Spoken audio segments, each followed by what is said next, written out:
Today's sponsor is Loot Crate. For less than $20 a month, Loot Crate gives the geek in you a special treat every month. Loot Crate's a subscription box service with $40 worth of geek, gamer, and pop culture gear, collectibles, apparel, comics, and more delivered to your mailbox every month. This month, they're bringing you a fight for the ages. Suit up, choose your allies, and enter the arena for combat.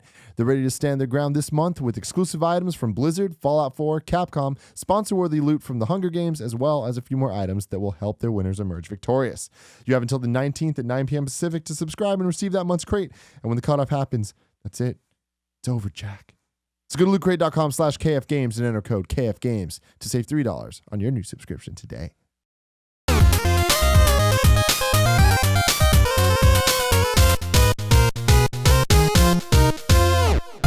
What's up, guys? Welcome to the first ever episode 45 of the Kind of Funny Gamescast. As always, I'm Tim Gettys. I'm here with the coolest dudes in video games, Colin Moriarty and Greg Miller.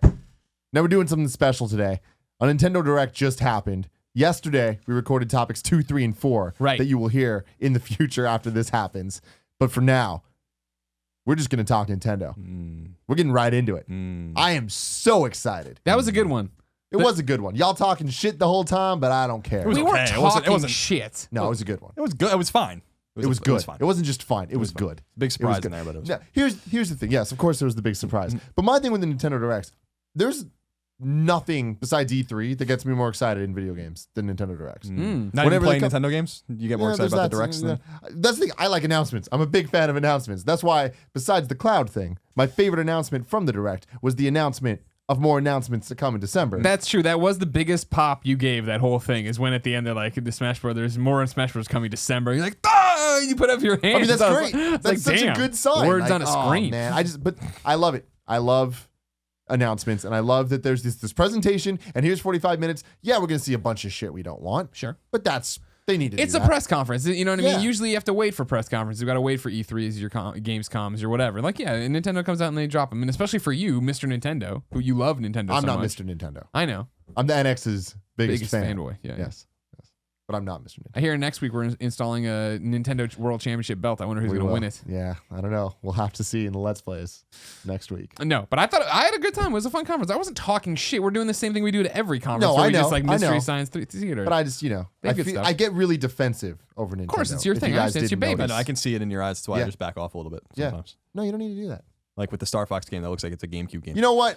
We'll get to the Star Fox game. But overall, to me, it's not just me. Because you go on NeoGAF and there's 100-page threads. People are very excited. Twitter in general was a flame. I mean, I'll tell you right now. I mean, this just broke right before we started recording. MPDs are out. Yoshi's Woolly World was the 8th best-selling game at retail in the United States, and it outsold. You're the Yoshi. I've been telling you. It outsold Uncharted and Nathan Drake Collection, which came in at number 9. That's crazy. At Where'd retail. you put the Yoshi? Although it's worth noting that the MPD numbers do not count bundles, which I'm sure PS4 sold plenty of with the Nathan Drake Collection. Yeah. But I say that just to show that there is a group of people that are still buying these even more obscure or not as desirable exclusives. So when you see something like Zelda being confirmed as still a Wii U game, which is not a huge surprise, that shows that game's going to sell very well when it comes out.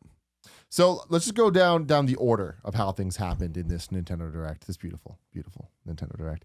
Big Zelda, Nintendo Direct. Twilight Princess HD, finally confirmed. Greg owes me a burrito because he said this ain't happening. I was like, what's wrong with you? When did you say that? Why cannibal? Yeah, but I thought, why cannibalize your Zelda game that apparently is not coming in 2016? What? I don't care that they said 2016. It's not coming in 2016. I'll double down. I'll put another burrito on the line that you're not getting your Zelda Wii U in 2016 now. I mean, I don't want to bet that. If it doesn't come out in 2016, they're going to be in trouble. I don't believe that. I'm still holding out. Even though they're fucking saying all this stuff, I'm still holding out that it's not coming to Wii U. Like, and again, this is just my NX, you mean. Warped thing. It's coming. No, I'm hoping it doesn't come to Wii U. I see what you're saying. It's coming to Wii U. It makes no sense for it not to, especially this Direct confirms it to me. Yeah, absolutely. So, but wait, before we move on, why would you make that bet? It conclusively leaked that like a month ago. I like making entertaining shows where Tim and I argue about things. And I'll buy him a burrito anytime. Yeah. It's not like I bet him $100. I was like, it's going to happen, but. So you make bets just to make them. Your bets don't mean anything. People get engaged. They talk about it then on Twitter. And they tweeted us about it. I thought it was a dumb move. Still, but now if I really don't, and now if this Zelda game is going to be so far out. Yeah. So I mean, we got the release date of March 4th for Twilight Princess HD. Yeah. I will say that looking at it didn't excite me the way. Of course not. It's not a good Zelda game. I mean, I think it gets shot on a lot. It's definitely not good. I don't think it's not. It is good. It's just not amazing. Forgettable. It was definitely a decline in quality. That I think really actually started with more like the Minish Cap than anything else, and then kind of just started like Wind Waker was to me the last. I fucking love Wind Waker, and to me that was the last truly interesting, just aesthetically pleasing, really interesting looking, different kind of Zelda game. Yep. By the time I got to Skyward Sword, I just didn't care anymore because Twilight Princess I felt so burned on. So Twilight Princess was the first Zelda game that I sat down to play that I didn't, with the exception of the 3DS ones or the DS ones because you had to use the stylus. I just didn't. I was like, nah, no way, not for me. So I don't get. I'm with you that I don't. Wait, so you never beat it? No. Twilight Princess? No. Oh, really? No. I did, and all I remember is Fringe Fingers and turning into a wolf in the beginning. Yeah. Like I don't Not remember that game. I played that game. Sucked. I played that Yeah, it game stem to sucked stern, bad. and just don't remember anything about it because I just. Man. Meanwhile, Ocarina of Time, Majora's Mask, Wind Waker, these are things. You know what I mean? Even Link Between Worlds recently, right? Like I remember moments of how much fun I was having in this game, and what I remember about Twilight Princess is getting stuck in one of the dungeons, and my girlfriend at the time quietly looking it up on IGN and then being like, well, what if you went over there and did that? I'm like, I've done that before. Like 10 minutes later, she'd be, I really think you should go do that. I'm like, all right. And it worked. I'm like, God damn. That's funny.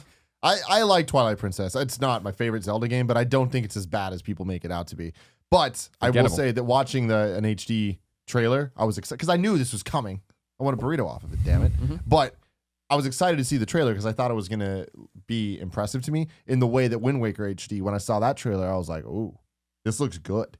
You know, and the cell shaded works better in the HDifying of things. Yeah. But I thought Twilight Princess was going to look a little better. Looking at it, I'm just like, oh, that's what Twilight Princess looks like. I'm sure, compare them side by side. It's what you think totally it looks not. like. What you think you remember. I thought I'd get a little bit more of like, and I didn't. Yeah. But there's a Wolf Link amiibo. So Zyger's happy out there. Of course. Zyger must be, he's probably in a coma right now with all the amiibo talk and all these different amiibos that are shouted out. I'll say that I think it's a smart move for them to release the game because a lot of people do love it. And there is not, there's a dearth of games on Wii U. So I mean, I think it makes perfect sense. Even if the new Zelda was going to come out in the summer or something like that, I don't think that the release of it affects it at all. But this was the least surprising news because this conclusively leaked. Yeah. So out of everything that I thought we would see, this was like the one I knew we were going to see. So I so that they opened with it. Artwork leaked. There was a little like it was icon. on the eShop. Yeah, it was like, of course it's going to happen. Yeah, and the big thing about the Direct for me is like there was so many games talked about. Some of them for just 3 seconds, but like. That's all I need. It's just like, hey, there's a lot of Nintendo things happening. Not all of it's going to be for you, but there's going to be a lot of it. This Direct had so many things that I was just like, yes, thank you. This is what I care about. Yeah. Maybe no one else does, but I fucking do. Moving on, my boy Bill Trent. Oh, also, they talked about the new Zelda. And they said 2016 that it's coming to Wii U in 2016, still coming. They showed like 10 seconds of footage of it. It was new footage, but I mean, it didn't show anything new. Link kind of like had a weird like hood scarfy hood thing, yeah. I have a lot of hope in that game actually. I hope so. It's compatible with the Wolf Amiibo, or whatever that's worth. There's you can put the other and Zelda amiibos on Zelda there, right? themed amiibos. Take your time with that game, all the time you need. Yeah, but get it on NX. But I still think it might be on the NX too. But if we believe the NX might come out next fall, which I don't think it will. Excuse me, I'm burping. So I think that there's no question it's coming to Wii U. I mean, there's just no question anymore. We've definitely debated this in the past. I mean, it's coming to Wii U. Yeah, and it's upsetting, but it's upsetting to me. I don't think. I think for the success of the NX, I think it's upsetting. I wished that in the time we hadn't heard about the game, they just completely moved over and started fresh on the NX. It's still possible that they're doing that. Again, remember, like we said it before, they're in the space in between right now, and so they can't necessarily Twilight Princess was a GameCube and a Wii game, and I don't necessarily think that it's impossible that this is the same thing. They just can't say that. Yeah, no, and I think I will be shocked if this game's not on NX in some form. My biggest question is if this is a 2016 game, the NX isn't in 2016, what do they do with it? And the thing is, they might not do the exact same they did with Twilight Princess. They might do something more similar to Smash Bros. On the 3DS and Wii U, where it's the same game, but there's more stuff on the NX one, and that's going to make people want to buy it either again or wait and buy that version. Yeah, I think I don't believe that NX is going to come out next year simply because it seemed so back in like between the NES and SNES transition in 91, NES was still like really viable actually for a long time. I mean, they were releasing first party Nintendo games in 1994. So it was different then. SNES and N64 was a little more tapered, and by the time you got to GameCube, N64 was basically dead. I remember the last N64 games I bought were in the spring of 2001, and obviously it was in the fall of 2001 that GameCube came out. So when you think about the transition from GameCube to Wii, 2004 and 2005, especially 2004, were really strong years for that console. But by 2006, the console was dying or dead already, and the release schedule of some of the games still on Wii U in 2016 indicate to me that NX, it just wouldn't make sense to release NX then. You know, I don't think NX is a fall 2017, but I think it's probably maybe spring 2017.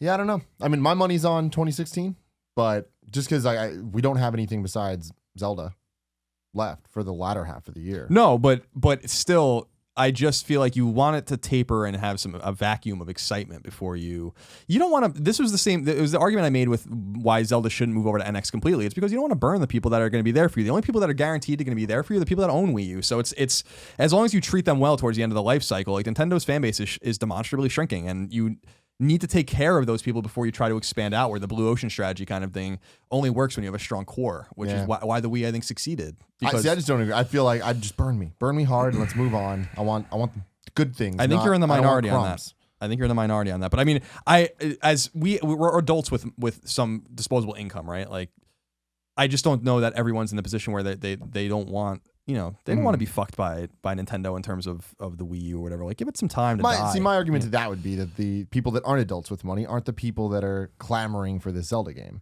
Like, those are the ones that are playing all these other games that I don't care about, like the Animal Crossing Amiibo Festival or whatever the hell it's called. And we'll find out. I hope I'm wrong, just in the sense that I want to see what the hell this thing is. But I think we will see it at E3. But it would be nice for it to come out in the fall. I mean, you don't want to be in a Dreamcast situation where you're coming out in the middle or towards the end of a generation, because then you are in a weird space, and there's really no success stories of that happening when you think about it. So, so then Bill Trennan comes out, talks about Triforce Heroes. There's an update, 30-stage free download. Talks about Splatoon, new stages, equipment, tournament mode. Mario Maker has a portal site where you can go on the internet and like look at websites that way, download them, and sync them to your console later. Hell yes. All of this to me is great news. This is what I want from Nintendo, where it's these games are platforms. You're not going to need to wait for 10 years for the sequel to come out or whatever.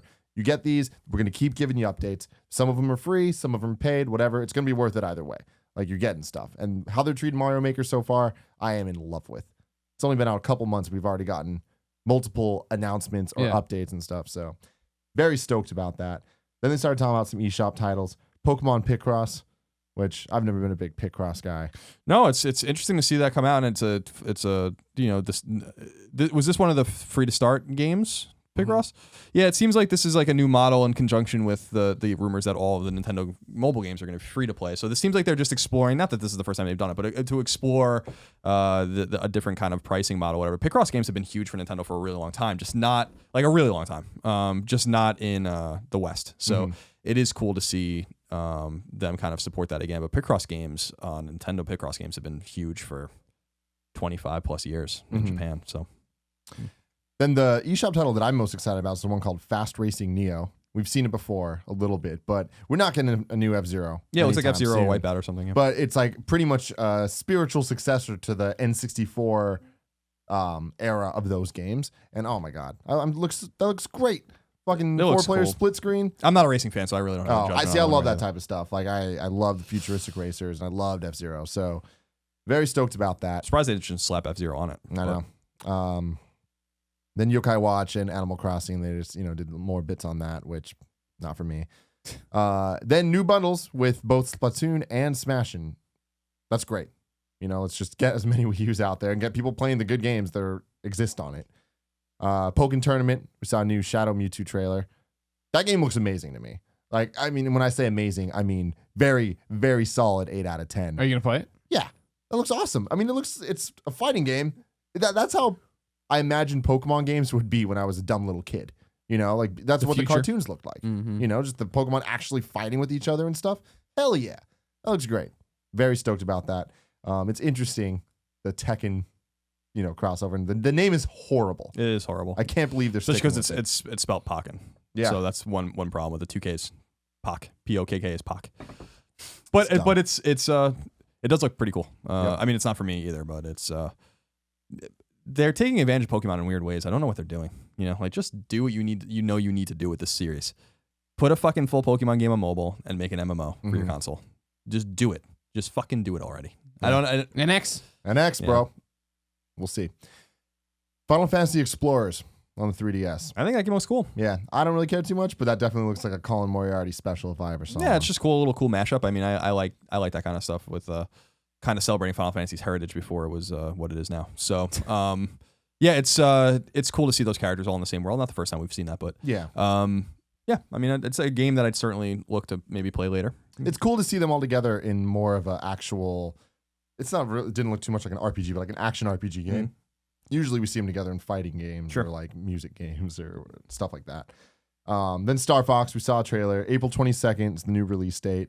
We saw more of the Walker. The Landmaster now has a Grav Master mode that like the tank kind of hovers and stuff. They went through the controls and stuff. That's just the normal thing it's always been, right? Yeah, Did they change unfortunately, anything? and that's my biggest thing with this game is from every time I've played it, it's not good. Like just straight up, it doesn't play right. And Colin's biggest thing is that it looks like. It just looks old, and I'm not a guy that really gets hung up on aesthetic. I really don't. Like, we're playing Fallout 4 now, and I know a lot of people think that game's ugly, but that's not really one of the problems with the game, in my opinion. Mm-hmm. It's just that when you think about Star Fox's heritage, especially on Super Nintendo and N64, those games showcase those consoles in ways that other games didn't, and they weren't necessarily the prettiest, the most technologically advanced by the time you got to the end of the cycle. But when you look back at what Star Fox was doing early on SNES, early to mid through its life, it was a pretty extraordinary game. Mm-hmm. And you still look at it and you're like, it doesn't age very well, especially at Star Fox 64, but these were kind of showpieces in their own way, in their own respect, in my opinion. Like, I just think that it's just disappointing to see a game that really straight up looks like it's a GameCube game, like, or a Wii game. It really doesn't look like a Wii U game. And some people are like, well, it's indicative that maybe it's been in development for a long time. I don't know anything about that. I think it might have been a Wii game, but because they decided, I mean, think back on the Super Nintendo version, or especially the N64 version of Star Fox, the polygonal way the ships were rendered was due not only to an aesthetic choice, but due to the fact that that's what those consoles could do. So they decided to keep the same shapes. It's still angular and ugly, and I understand that that's kind of the known aesthetic, the old school aesthetic of Star Fox, but it does not have to look like that. Yeah. Like when I look at, people on Twitter, a few people are saying to me like, well, the Wii U just can't do that much. And I'm like, the Wii U can do way better than this. No, I mean, look at Zelda. There's no excuse. Look at Mario 3D World. Yeah, Bayonetta. Bayonetta. It's like you can do way better than this. I'm really shocked the way this game looks, and I think it just the explosions, the way like when you I was paying close attention to just the little things in the trailer, and like the explosions look awful. Like when you destroy a ship in its component parts, the parts just disappear. It's like, I'm like, the textures are low res. There's nothing compelling about it. And I like Star Fox, and I kind of expected more about it. And what I said on Twitter was, I'm sure it's gonna be fine. I'm sure it's gonna be fun. Maybe the control scheme's not gonna be great. I have not gone hands on with it, but certainly their aesthetic choice to stick with the way the ships always looked was a mistake, in my opinion, because they don't have to look like that anymore. They did have to look like that, and they just don't have to look. You can have you don't have to have sharp 90-degree angle, 90-degree angles on your ships all over the place anymore. You can have curvature and. It's just, I don't know. It just bothers me so much that this game's been in development for so long, and this is going to be a game that was released in 2016. I feel bad for Star Fox fans. I mean, that's the thing is, I'm a huge Star Fox fan. Like that Star Fox is one of my favorite franchises of all time, and I have a very special connection with the series. Even like the ones that people don't like Assault, I think is one of the best Star Fox games just because of the flight missions. There's very few of them in the game, and the on-foot ones suck. They're horrible. But the flight missions seem like a sequel to 64, which is amazing. SNES, it doesn't hold up. Like, it's great as a technological thing going back, but like looking at it now, playing it now, it's not. Well, nothing like that holds up. It's the same thing with Pilot Wings or anything like that. Like 64 does though. Like, yeah, I think so.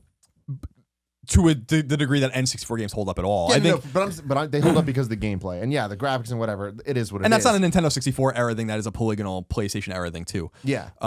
No, I don't disagree with you. It's just that like these were.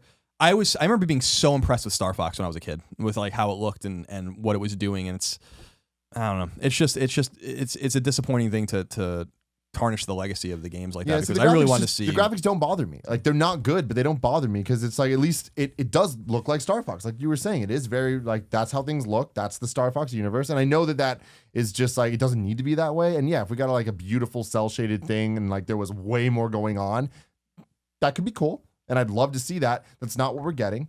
I wish perhaps we'd gotten that instead. But looking at this, I don't look at this and go, oh, I don't want to play this because of how it looks. No, I don't either. But but it's definitely. If you drop that game on me, like if you just showed me this game and you're like, this is a canceled Star Fox game from 7 years ago, I'd be like, I believe it, 100% believe it. Yeah, but I mean, I think that's also one of those things like when people compare games, like, oh, that looks like that's how Twilight Princess looked back then. It's like that's not true. Like this doesn't look like a GameCube game. Like, no, it doesn't maybe look like a GameCube game. It looks like a Wii game. I mean, but it's HD, and that's the thing is like that's all I really ever needed from Star Fox. Like, all right, cool, I'm good. Yeah, but to be, I mean, and to be fair to Star Fox, I mean, there's aesthetic choices being made that you can use Mega Man as an example of like, well, why do you make that? You have to keep making 8-bit NES games when it's an 8-bit game, and why would you keep going back to that? But I still think we were playing Symphony of the Night when we did our on PlayStation 1 when we were doing our stream for charity last weekend, and I was talking to people in the comments about this is actually this game was a technological feat and it's still pretty today because it's beautiful pixel art and these multiple layer parallax scrolling in the background and all these little secrets and hidden things, whatever. Like that game still stands up. Side scrollers typically stand up very well, but when you go into the realm of 3D or whatever, you have to keep kind of evolving because there's just greater expectations, and you see that Fallout with Fallout 4 right now. Based on the way it looks compared to Dying Light and The Witcher. In other words, there's just no excuses anymore. So when I see a game like this, it's just like, well, there's no excuse for this to look like this, regardless of if they're making a choice or not. It's meh. I think, and I know I'm not the only person with that problem with the game. I mean, this is a common that's thing. The thing, though. But like, my thing is just like those are all problems. But like to the hardcore Star Fox people, I don't think that's that big of an issue. Like. My issue is the gameplay. If the Star Fox gameplay is good, I don't care about any of that. And so far, it's not. And that's my biggest issue with the game. And I wanted this direct to come out and be like, hey, we're also adding just normal controls. Yeah. You don't have to use the gyro thing. And I'm still holding out for that because I will be shocked if they release this game and it can only control the way that we've played it so far. No, I don't think they'll make that mistake with the thing because it's like it's not good. I straight wouldn't play it if it was that way. Me neither. I mean, I will not play it, and like that sucks. But I don't think they're going to do that. I think they have extra time and they're polishing it. Maybe that was one of the reasons is that they had to go recalibrate. I know, and that's what I'm expecting from it. And I thought we'd have heard it in this, but maybe it's a marketing thing too, where they don't want to see the thing about Nintendo Directs to me, which is awesome and both awesome and funny, is that it's also very markety. Like it's like, don't forget you can buy. So like to me, since it's so consumerist focused, not consumer focused, but about consumerism specifically, it would be weird for them. It would be weird for Nintendo to come out and be like, by the way, we know the controls suck and we fix them. You know, like that's something you release, for sure, in a press release or something. So I'm still hopeful for the game, and I am reserving judgments because I do not like it right now. I want to like it right now. The graphics aren't the thing holding me back. And with Star Fox Assault, like you were talking about, the Star Fox games have always been kind of a big technological meter for the first two systems. Yeah. No, but I even think like Assault graphically in a lot of the ways, no, but Assault was one of the first Nintendo games to have a fully orchestrated soundtrack. And like that's a huge deal. Like since then we've seen, Galaxy do it and Galaxy 2 and like a lot of the Zelda games and stuff. So now it's fairly standard, but that's a level of polish that most games, any developer don't really do. We see it with Uncharted and we see it with some of like Sony's like top tier things, but Nintendo does that stuff in a very unique way because their overall polish of their games it's special, and sure. We'll see how this all goes, but I hope for you. I hope for all the Nintendo fans out there it works. We got some more Fire Emblem Fates details, Birthright and Conquest, 2 different games.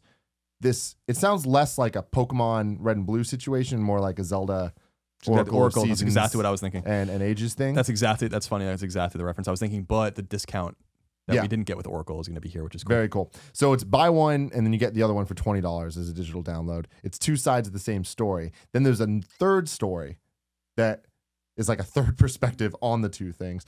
That's cool. It's God's perspective. Yeah, I think it sounds really neat. I'm not a huge Fire Emblem fan, but I think this sounds really cool. I think it's thoughtful to, I know that there was a lot of questions if this game was going to come out here at all, and then which we knew it was, a while ago, but because of the 2 iterations, how are they going to do this? Are they only going to release one? Are they going to somehow compound them? I really think it's a thoughtful way for Nintendo to get both games out, to be like, you can just get the other one for half off. Yeah. That's pretty cool. I got to respect the shit out of that because it's a lot of money to spend on a game that I assume will not be very different. Like the I'm trying to think of an example came to my head. Oh, it was Tales of Exilia, the original Tales of Exilia, which on PS3, which could be played from the perspective of 2 different protagonists, but the story was the same, and you got some different cutscenes, but it was the same game. And my assumption is that these aren't going to be radically different again, like Oracle of Ages and Oracle of Seasons, which might even be more different from each other than these are. But that remains to be seen. But that definitely invoked those Capcom Zelda games to me. Yeah, and you can get all 3 of them in the special edition for $80 on February 19th. I'm happy we got a release date. It looks like I'm going to have a really fun spring 2016. A lot of games that I'm looking forward to there. Games you're looking forward to: Mega Man Legacy Collection. Yeah, Legacy Collection's coming to 3DS. They get that amiibo too, which I'm not super interested in. I can just take one of my Mega Man amiibos gold? And spray it with with gold. Yes, with the gold Mega Man amiibo, and it has an exclusive challenge mode that you. Well, the challenge was in the other ones too, but there are new challenges in this one, and I made one of them. So that's Moriarty's challenge will be in this, and I'm excited about that. It's really fucking absurdly hard, so I'll be interested to see what. When I designed it, it's hard, I couldn't go to their offices or whatever, and so I was talking to them over email and over to Capcom, and I basically just took a bunch of YouTube videos that were already existing, and I'm like, from this point to this point is the first phase, and then from this point to this point in this video is the second phase, and so on and so forth. And it's really long, and really, it's gonna be quite difficult. Classic Colin. Yeah, really long. It's gonna be awesome. Hyrule Warriors Legends for 3DS. We got some new character announcements. We got Toon Link, Tetra, Skull Kid, and a new character called Linkle. Looks like a female Link. But instead of having a sword spin, she has a spin kick. Yep. Linkle. Instead of a spin attack. You gotta be kidding me with that fucking name. Kick. It's cool that, it was funny. I was just thinking about this. Not Linkle.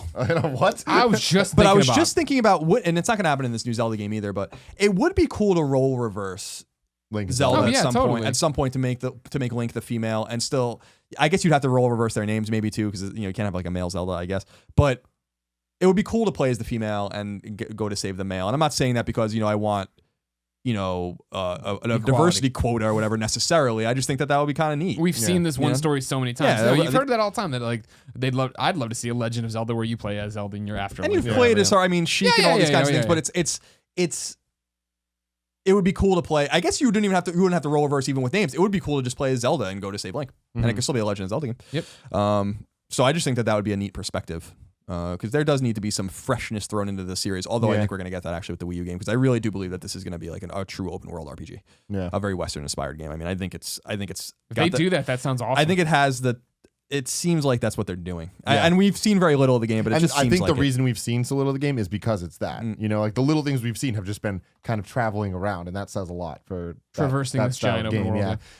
My dream Zelda game is a Romeo and Juliet 90s movie style version of it, where it takes place like in the future. And remember Romeo and Juliet, like the swords were guns and stuff like that? Yeah. You're talking about the Leo DiCaprio, Claire Danes joint, John Leguizamo. Opponent to be like a motorcycle and shit. I'd be fucking into that. Dragon Quest 7 and 8 confirmed to come to 3DS in early 2016. No one cares. Huge. Absolutely no one.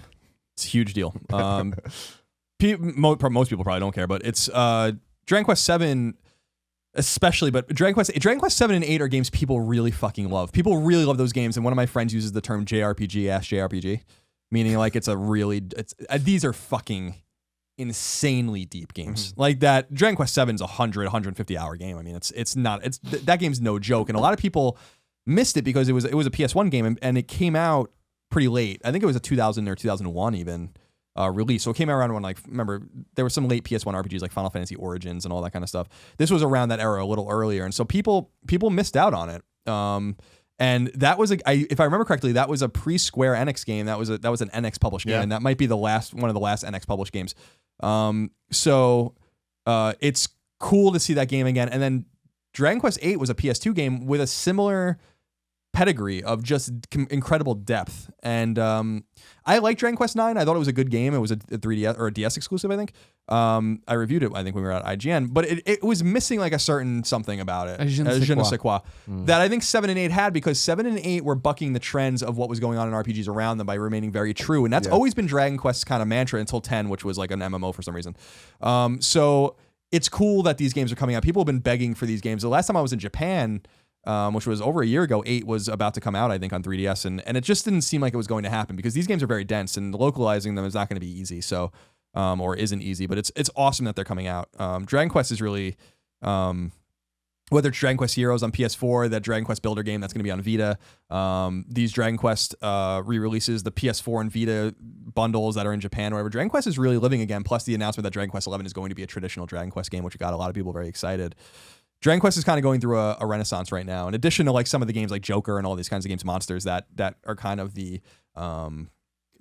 ancillary, spin-off times. Yeah, spin-off kind of games or whatever that are kind of still floating around. So I have a real a soft spot for Dragon Quest. I always have. It's one of the games that got me into high fantasy and into role playing games. So when I was very young, so it's exciting that these are coming out. And I haven't played a 3DS game since Zelda. So those will probably be the next two I play, and I'll probably lose myself to them because they're grind fests, and I like those kinds of games. They're not like super story driven or very pretty or anything like that. They're just fun. If you like that kind of stuff.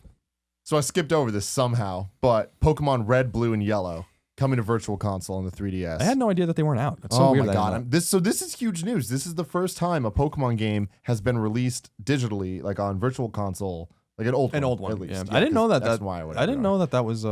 Why is that a thing? So that's the thing, because of how Pokemon work, like the way that there's so much trading and battling and how the games interact and all that stuff, where Pokemon Red and Blue and then Gold and Silver, those generations happened. And then when the GBA generations happened, it was kind of like a reboot of the series because you couldn't have GBA games and Game Boy games talk to each other. Yeah. Okay. So then they released Ruby and Sapphire, and then they released Fire Red and Leaf Green, which were remakes of Red and Blue. And then that allowed you to catch all the Pokemon like between the different, generations or whatever. And then when the DS happened, the DS could also interact with GBA games. So that was never an issue. Okay. I got you. And so Pokemon games are one of those things where they don't drop in price ever because you always need them. You always need them. So Nintendo has, a very special thing with how they release games where their shit just doesn't ever get cheap. Smash Bros. Will always be retail price, Yeah. And Pokemon's one of those things. So to see them actually do this is huge. I never thought that we'd see them on Virtual Console, and I'm super excited. This means that we might get to see Gold and Silver, and I would love to play the original Gold and Silver again. Like, as of now, the only ways to play those games are either originally with the consoles, which at this point is hard because my batteries are all dead and shit, and so it doesn't save right, or emulation via PSP or however you want to do it. I like that there's now going to be an official way to play these games again, and oh yeah. You jumping back in? Oh, I'm jumping in. Okay. I think I might make Nick play too. I want Nick to beat a Pokemon game, specifically yellow version, Pikachu edition. Okay. Greg, if you didn't know, I didn't. You didn't know the yellow version means was, Pikachu. So there's red and blue. Yellow was like the enhanced version of it that was based on the anime. So you come across Team Rocket, Jesse and James. Pikachu walks around and follows you. Should I play one? Is there 3 so I can play one? Do I need to play one? Oh yeah, you should. We can each choose a different starter. There you and go. We can trade wirelessly now, which is a new function. Finally. Which is cool. No link cables needed. I'm very excited about this. We got a date too. What was the date? Hold on. No Linkle cables. No Linkle cables. What a terrible fucking name. Linkle. February 27th. It's Tingle and Linkle. The same day Tingle that was the my originals dude. came out back in the day. Tingle was my Talk dude. shit about Tingle. I fucking dare you. Talk shit about Tingle. I am Watch upset what about happens. this though because Japan apparently is getting retail versions of red, blue, green, and yellow. I was going to say, 3DS. we never got green ever. We never right? did. Well, Which was the original Pokemon. Yeah, we got leaf green when they remade it, but we didn't get a remake of blue. It's weird. Yeah. I was always fascinated by Pokemon Green because I was always like, this isn't like What the fuck is it? It's just that was like the OG Pokemon game. Mm-hmm. Oh well. Then the biggest announcement. All of a sudden, Cloud Strife announced in Super Smash Brothers. What the fuck? Who saw this coming? Yeah, no one. It was weird. This is a weird one. Because I think like we said, we did a video about it, and I said this could either have like deep meaning in terms of the future, or this could really literally mean nothing at all. And I think that's great because yeah, I think that this at least hints at Final Fantasy VII Remake coming to the NX. And I would love that. That this is good signs for the future of the NX right now. Not necessarily that anything's going to happen. Yeah, I think you might be reading into it too much, but I think that, but I don't necessarily know if you are. I mean, that's the kind of the thing is this is such a weird one. This is a weird one. Cloud has literally nothing to do with Nintendo. He has everything to do. And Cloud so is from Theater Rhythm. Yeah, Final Fantasy. but it's like people have been comparing this on Twitter to like when Snake was in Smash, and I was like, well, no, it's not the same at all because Snake Twin Snakes and the first Metal Gear game was an MSX and NES game, so there's lineage. There's a history. There's like a definitive history. There are 3 Metal Gear games that were on Nintendo platforms only. So including if you include Snake's Revenge as well. So it's it's one of these things where I see Cloud and I'm like, all right, well, Final Fantasy VII's only Nintendo connection in the main is that it was going to be a Nintendo game. And then it just wasn't. It couldn't be. They couldn't, execute their vision on a cartridge. So it's interesting in that way. What I read into this is that it might not mean anything at all, except for the fact that there's two things. This is a clear shot at Sony. If my mindset is right in the sense that Sony could not secure this character for PlayStation All-Stars. Or they just couldn't get Lightning. No, they couldn't get anyone. They couldn't get shit. They couldn't get Crash. If Crash comes to Smash Bros, ladies and gentlemen. And that's possible. I mean, that's possible as well, but it's... You think that's the December announcement? Oh my god. No, I don't think they would do that, but there was a lot of rumors or conjecture that no one wanted, or a lot of publishers and IP holders didn't want their characters involved in All-Stars because it wasn't a proven IP. And this says that if that was the case with Square, and we don't know if it was or not, that they actually, unlike All-Stars, they see a lot of promise in Smash. And of course they do, because Smash is a fantastic series and a fantastic game. But it shows that, people were desperate for Cloud and for Crash. And they just got Cloud in I wouldn't even say the competitor. It's just the game that inspired All-Stars in a way. So I think at the very least, this is an overt shot at Sony to get one of their characters. A character, I mean, there's really few characters that are more closely associated with PlayStation's history than Cloud. But again, the conspiracy theorist in me kind of thinks that this means more than just getting it. And I don't know that it's the Final Fantasy VII remake necessarily, because as far as I understand, that is a PlayStation first game. And it will come out on PC as well. Yeah, exactly. But I wonder if this maybe insinuates that the Final Fantasy VII port is going to come to Wii U. That'd be great.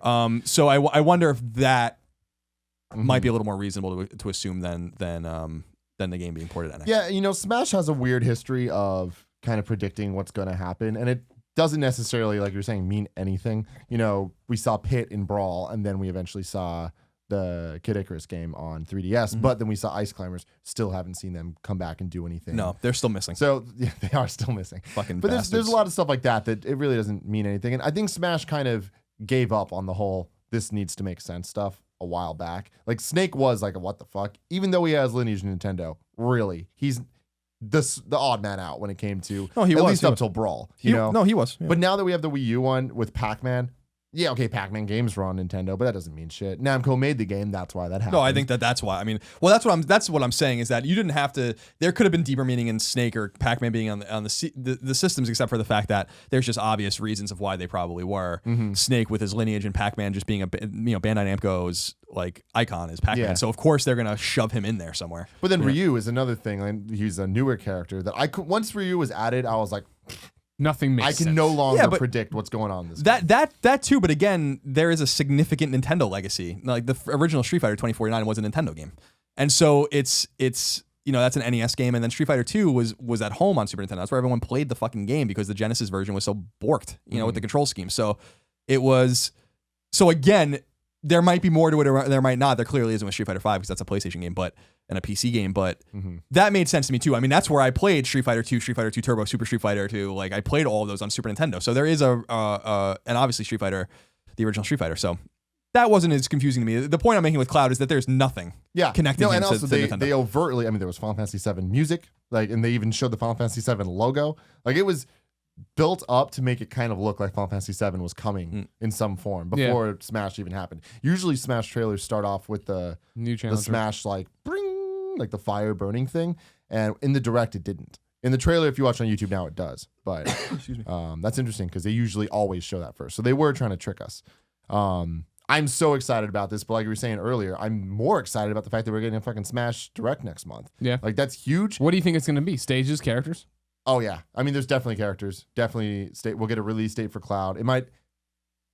I am willing to bet it will be one of those. Like they're available now, and it's gonna be Cloud. Wolf will come back to promote Star Fox.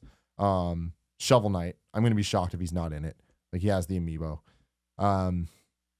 Ice Climbers, for God's sake. Maybe, I mean, at this point, the only characters in Smash that aren't back are Ice Climbers, Snake, Wolf, Pichu. I think that's it. Pichu doesn't need to come back. Pichu's not coming back. That was a waste. I will be shocked. I never thought Roy would come back either, though. So I don't know. There's no rules. I know that there are No some fucking I know rules. there's some technical limitations with the Ice Climbers. Apparently, I don't really believe that. and making those characters run on 3DS. That's the rumored reason why they're, or maybe that's the reason. That is the reason. But I just like figure it out. Yeah, you know what I mean? Like, I'm sure they will. Like I know that they weren't very popular characters, but those were my characters. Yeah, and I loved playing as them. You can't change your name on Sony because of technical limitations. You can't play as Ice Climber. I have a feeling that the reason I think that they're not there for a reason, and that is they just want to bring them back at some point as DLC, and I think that they will. But it's not even that exciting for most people. You know, like this was something you should have done like immediately. Like this should have been the first piece of DLC, because I think now so deep, it's like people are going to be like, well, people are going to be disappointed, and that's going to disappoint me. I think, but I think that this is going to be like a Lucas announcement, where it's just like, yeah, you get Roy. Well, Roy's kind of a big deal coming back from Melee, and Ryu. Oh, and Lucas. You know, so and Mewtwo as well. It's like these returns, they're not supposed to be the like, oh shit things. It's more like you also get this, just so they can say there's 3 characters. You know. But the roster's getting ridiculous at this point. Yeah, it's getting quite it's getting quite robust. And there are some third parties that I would, you know, or some other I always really wanted Wily in the game. I would have rather had Wily than Mega Man.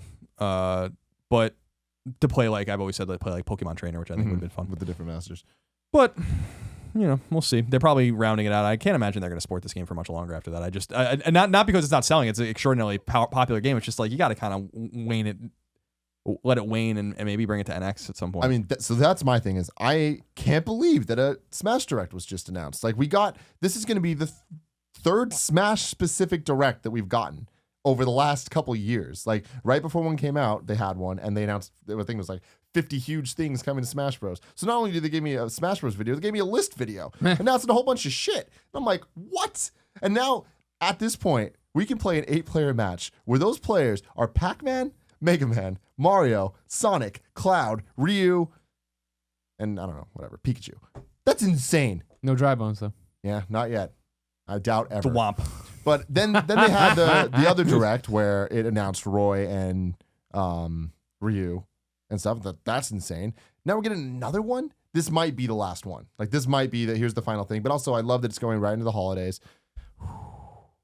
I'm stoked. It's fun to see you so excited. Oh, this is so good. Usually it's always just bad Nintendo news for you. No, but here you are, a ray of sunshine. So good. You're out there. But then making talking about the NX, I think that there is a chance for them to keep supporting this game and then somehow just transfer it over to NX. I think that's probably the smart move. I think that's probably the smart move. I wonder if Bandai Namco's not already working on that. So it's fun. I mean, I'm of two minds with the Nintendo Direct mentality. Like I said, like it's really a very cool way to speak to your fans in a way that's unfiltered and rehearsed, so it's meaningful and impactful or whatever. I also, like I was saying, I always kind of make fun of Nintendo Direct as well, just because they are very like buy, and don't forget, and you can have this, and I'm like, that's cool, but I feel like because that's what games are, right? That's what fucking E3, every Sony conference is, every Microsoft conference, but it's not quite as like shoving it. Yeah, like I'm like it feels a little dirty sometimes. Where I'm like, I fucking get it, guys. Like the games are for sale. Like just show them to me, and let's talk about release dates, whatever. But I don't have to kind of like. You know, it seems a little. It comes off as a little much to me too. But with that said, like I do think it's extremely effective. Yeah, you know? I love it because we either get to see it in a fun video that creates an event out of this thing, or it's the same information in a press release that's just release date and a price tag. You know, I would much rather here's stupid jokes and then this thing, just because even though I would never have watched the trailer for some of those things, now I'm forced to see the Cloud Strife announcement. You know. And I love that. It's 45 minutes. It's not like it's... No, I mean, it's not time consuming. It's fun. I mean, it's a fun... We always said when Vita had come out and really started to die immediately that it would have been cool for them to have like Vita Directs and stuff like that or that kind of style. But it's just, that's a Nintendo thing. And I don't know if anyone can even really mimic it or attempt to mimic it because they'll be called out on it. I think Nintendo kind of hit gold with this notion of cutting the middleman. They're good at that. Because the middlemen are not that important anymore. Like it's more about just speaking directly to your fans. You can find a group of anyone that likes go to the Fire Emblem people, go to the Pokemon people. You can just talk directly to them. You don't have to filter it through like a bunch of other people. So they were really the first ones to realize it, and so more power to them for that.